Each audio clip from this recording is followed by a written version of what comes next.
আসসালামু আলাইকুম প্রিয় ভিউয়ার্স, আশা করি সবাই ভালো আছেন। আমি ভালো আছি। আজ চলে আসলাম বৈশাখী মেলার একদম শেষ অবস্থায়।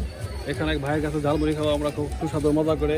এখানে উপকরণ আছে হলো ছোলা, তারপর আছে টমেটো যেহেতু এখন সিজন না, সিজন শেষ হয়ে গেছে, লেবু, শসা, বিভিন্ন মশলা কাটা, এখানে আছে পেঁয়াজ কাটা, এখানে বিভিন্ন ধরনের লবণ আছে, এখানে আছে ঝালমুড়ি আছে। আপনার এলাকায় ময়মুরব্বী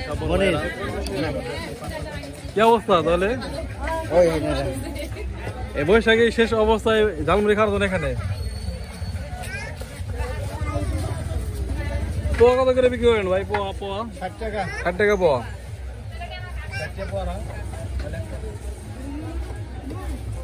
এগুলা কি সেগুলো লবণ না বিট লবণ? এগুলা কি বিভিন্ন মশলা না?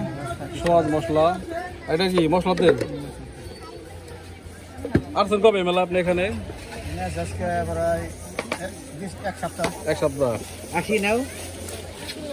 কিরকম সারা পাইতেছেন তাহলে মেলায় বিক্রি? মোটামুটি কেমন? বাসা কোথাও আপনার? বাসা কোথাও? গ্রামের বাড়ি ও কি আর কাছে আছে, বন্ধ করে চলে যেতে পারেন, সমস্যা নাই বেশি। অবশ্যই সবাই আসবেন। ভাই নাম কি জানো আপনার? আনিস আলী না? অবশ্যই সবাই আসবেন বৈশাখী মেলায়। আর এই ভাইয়ের কাছে ঝালমুড়ি খাবেন সবাই।